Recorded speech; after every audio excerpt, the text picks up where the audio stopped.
Students, welcome to my YouTube channel. This is Aisha Fatma. So today's our topic is kinetic molecular theory of matter. Kinetic molecular theory of matter क्या है कि matter जो है वो एक small particle से बनता है, बहुत सारे स्मॉल पार्टिकल से बनता है। उस पार्टिकल्स को हम लोग कहते हैं मॉलिक्यूल्स। वो मॉलिक्यूल्स अगर ना हो तो मैटर हमारे पास ना बने, और अगर या उन मॉलिक्यूल्स में इंटरमॉलिक्यूलर फोर्सेस ना हो तब भी हमारे पास मैटर ना बने। ठीक है, वो मॉलिक्यूल जो होते हैं जो कि मैटर बनाते हैं वो मोशन भी करते हैं। उनकी मोशन जो है वो वाइब्रेशनल, रोटेशनल और लीनियर होती है, यानी कि वो वाइब्रेट भी करते हैं, रोटेशनल सर्कुलर मोशन भी करते हैं और लीनियर और स्ट्रेट मोशन भी करते हैं। देयर अगर exist a mutual force of attraction between the molecules known as intermolecular forces. इन मॉलिक्यूल्स के दरमियान जो है वो एक म्यूचुअल इंटरमॉलिक्यूलर फोर्स होती है। ठीक है, अगर जो वो इंटरमॉलिक्यूलर फोर्स इन दो मॉलिक्यूल्स के दरमियान में ना हो तो वो मॉलिक्यूल्स हमें मैटर बनाकर ना दे। क्योंकि वो मॉलिक्यूल्स जो मैटर बनाते हैं वो मूव भी कर सकते हैं, मोशन भी कर सकते हैं, यानी कि उनके पास काइनेटिक एनर्जी है और उनके पास उन मॉलिक्यूल्स के दरमियान में जो है एक म्यूचुअल फोर्स होती है जिसको हम लोग इंटरमॉलिक्यूलर फोर्स भी कहते हैं। ठीक है, तो वो इस वजह से वो अपनी पोजीशन पे भी रहते हैं, तो वो उनके पास पोटेंशियल एनर्जी भी होती है। ठीक है, तो हम लोग कह सकते हैं कि मॉलिक्यूल्स के पास काइनेटिक एनर्जी भी होती है और पोटेंशियल एनर्जी भी होती है। अब ठीक है, अब हमारे पास एक सब्सटेंस है, जब हम लोग उसको हीट अप करते हैं तो उसके जो मैटर है उसका जो मॉलिक्यूल्स है उसमें मोशन आ जाती है। जितनी ज़्यादा मोशन होगी, यानी कि हम लोग जब उसको हीट अप करते हैं उसके मॉलिक्यूल्स मूव करते हैं तो वो उस सब्सटेंस का जो टेम्परेचर है वो ज़्यादा होने लग जाता है। ठीक है, अगर हम उसको ज़्यादा हीट अप करेंगे तो उसके जो मॉलिक्यूल्स हैं उस सब्सटेंस के वो ज़्यादा मूव करेंगे, तो वो जो सब्सटेंस है वो ज़्यादा हीट अप हो जाएगी। ठीक है, according to this theory matter is composed of very small particles called molecules which are always in motion. के अकॉर्डिंग जो मैटर है वो स्मॉल पार्टिकल से बनता है जो कि मॉलिक्यूल्स कहलाते हैं और वो हमेशा मोशन में होते हैं। There motion will may be vibrational, rotational और लीनियर। उनकी मोशन जो है वो वाइब्रेशन भी होती है, रोटेशनल भी होती है, लीनियर भी होती है। There exist a mutual force of attraction between the molecules known as intermolecular forces. This force depend upon the distance between the molecules. अगर एक मैटर है उसके मॉलिक्यूल्स के दरमियान में जो डिस्टेंस है वो ज़्यादा है तो उनके मॉलिक्यूल्स की जो इंटरमॉलिक्यूलर फोर्स होगी वो कम होगी। अगर डिस्टेंस कम है तो मॉलिक्यूल ज़्यादा स्ट्रॉन्ग है, एक दूसरे के ज़्यादा करीब है, तो जो फोर्स है वो ज़्यादा होगी। ठीक है, it decrease with increasing distance between them.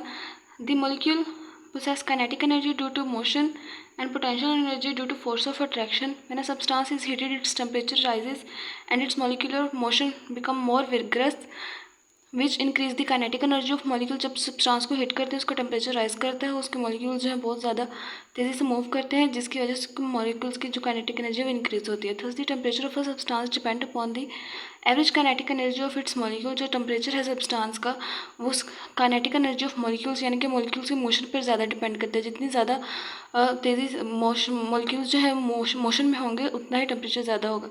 Matter की हमारे पास 3 स्टेट हैं। वो स्टेट है हमारे पास सॉलिड, लिक्विड एंड गैसेस।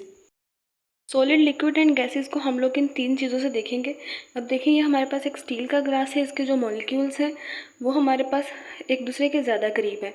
ठीक है, तो वो उनके इस स्टील के ग्लास के मॉलिक्यूल्स के दरमियान जो इंटरमॉलिक्यूलर फोर्स है वो ज़्यादा है क्योंकि इसके मॉलिक्यूल्स एक दूसरे के ज़्यादा करीब हैं, डिस्टेंस कम है, इसलिए स्टील का ग्लास हमारे पास बहुत ज़्यादा स्ट्रॉन्ग है। इसी तरह हमारे पास ये एक कांच का ग्लास है, उसमें एक पानी है हमारे पास। उस पानी के जो मॉलिक्यूल्स हैं यानी कि जो वाटर मॉलिक्यूल्स हैं वो हम एक दूसरे पर स्लाइड्स भी कर सकते हैं। ठीक है, वो इतने ज़्यादा स्ट्रॉन्ग नहीं है ये जो वाटर मॉलिक्यूल्स हैं। ठीक है, वाटर मॉलिक्यूल्स के दरमियान जो इंटरमॉलिक्यूलर फोर्स है वो ज़्यादा स्ट्रॉन्ग नहीं है, जिसकी वजह से जो ये वाटर के मॉलिक्यूल्स हैं वो एक दूसरे के साथ स्लाइड कर सकते हैं।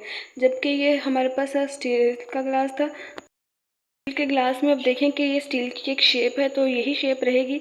हालांकि जब ये हमारे पास इस ग्लास में पानी है तो ये पानी की जो शेप है अगर हम उसको इस डिब्बे में डाल देंगे तो वो डिब्बे की शेप इख्तियार कर लेगा। इसका मतलब है कि ये जो सॉलिड ऑब्जेक्ट्स होते हैं उनकी डेफिनेट शेप और वॉल्यूम होता है और पानी की डेफिनेट शेप नहीं होती, डेफिनेट वॉल्यूम तो होता है। अब हमारे पास इस वॉल्यूम में पानी है तो हमें इस पानी का वॉल्यूम पता है, लेकिन और इस पानी की शक्ल भी पता है जब हम लोगों ने इसको इस ग्लास में डाला। लेकिन हम लोग अगर इसको इस डब्बे में डाल देंगे तो ये पानी डब्बे की शक्ल इख्तियार कर लेगा। वाटर के जो मॉलिक्यूल्स होते हैं वो किसी भी डायरेक्शन में रैंडमली मूव कर रहे होते हैं, ठीक है। इसी तरह इस बॉक्स में हमारे पास गैस है। गैस के जो मॉलिक्यूल्स हैं उनके मॉलिक्यूल्स के दरमियान जो इंटरमॉलिक्यूलर फोर्स है वो पानी से भी ज़्यादा कम है। तो जो गैस की भी इसीलिए जो डेफिनेट शेप है वो नहीं है, ठीक है। अगर हम उस गैस को इस ग्लास में डाल देंगे तो वो ग्लास की शक्ल अख्तियार कर लेगी। The properties solid, liquid and gases can be explained on the basis of kinetic molecular theory of matter. In case of solid, the intermolecular forces are so strong and they keep the molecules bond, so the molecules are held at fixed position. Solids में जो molecules होते हैं वो अपनी fixed position पर रहते हैं, but they still show vibrational motion about their fixed position. और अपनी fixed point पर ही वो vibration motion जो है show करवाते हैं। Why the solid have a definite shape? Solid की definite shape होती है, definite volume. In case of liquid, intermolecular force is so weak that it cannot hold the molecules at fixed position. Molecules जो है एक fixed position पे hold नहीं करते and the molecules can slide over each other in random direction. A liquid therefore possesses a definite volume but has no definite shape. Due to flow of molecules, it acquires the shape of the containing vessel. Vessel में डाल देते हैं तो वो vessel की शक्ल अख्तियार कर लेता है। Gas molecules are relatively far away from one and other.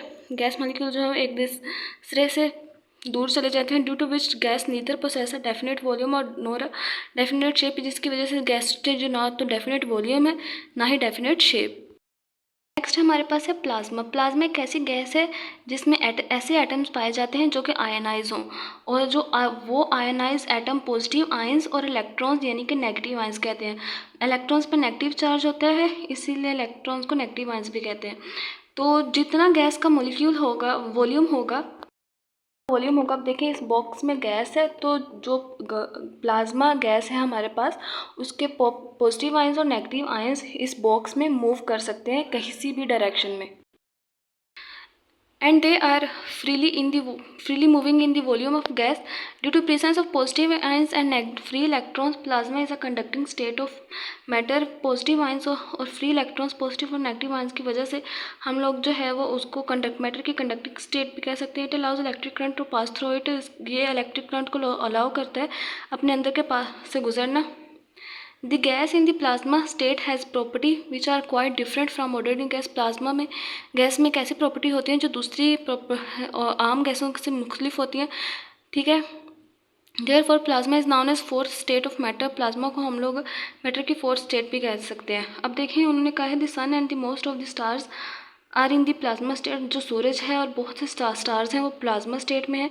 मतलब कि प्लाज्मा हमारे पास वो होता है जिसमें पॉजिटिव और नेगेटिव आयंस होते हैं, जिसके थ्रू हम लोग इलेक्ट्रिसिटी को कंडक्ट कर सकते हैं। देखिए सूरज से भी हम लोग इलेक्ट्रिसिटी हासिल कर रहे हैं सोलर पैनल्स की वजह से। और जब स्टार्स टूटते हैं तो भी हमें लाइट नज़र आती है आसमान पर, इसलिए हम लोग कह सकते हैं कि ये दोनों चीज़ें प्लाज्मा स्टेट में है। Plasma is also found in plasma TV and in gas discharge tube when electricity current pass through them. Plasma जो है वो टीवीज़ में और गैस डिस्चार्ज ट्यूब में भी पाया जाता है जब हम लोग उसमें से इलेक्ट्रिसिटी पास करते हैं। हमारे पास जो टीवी होता है, टीवी के अंदर हमारे पास प्लाज्मा गैस होती है। जब हम लोग टीवी का स्विच ऑन करते हैं तो उस प्लाज्मा गैस में से जो है वो इलेक्ट्रिसिटी पास करती है, जिसकी वजह से वो हमें टीवी पर कलर्ड शो हो रहे होते हैं, ठीक है। और गैस डिस्चार्ज ट्यूब भी ऐसी ही है, ठीक है।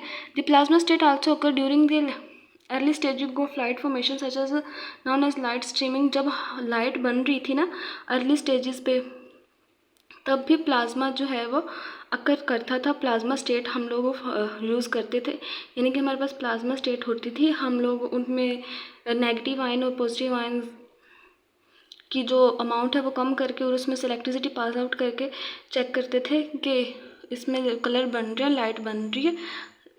फिर हमारे पास एक पॉइंट ऐसा है कि हम लोगों ने प्लाज्मा स्टेट है उसमें इतनी ज़्यादा गैस भर दी कि जो हमारे पॉजिटिव और नेगेटिव आयंस हैं वो ज़्यादा हो जाएं और हमारे पास लाइट प्रोड्यूस हो सके।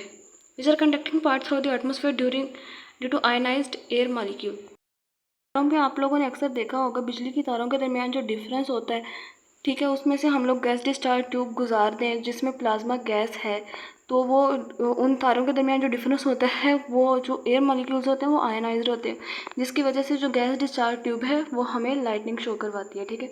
ओके स्टूडेंट्स, जितने स्टूडेंट्स चैनल पे न्यू हैं चैनल को सब्सक्राइब कर दें। वीडियो अच्छी लगी हुई हो तो लाइक कर दें।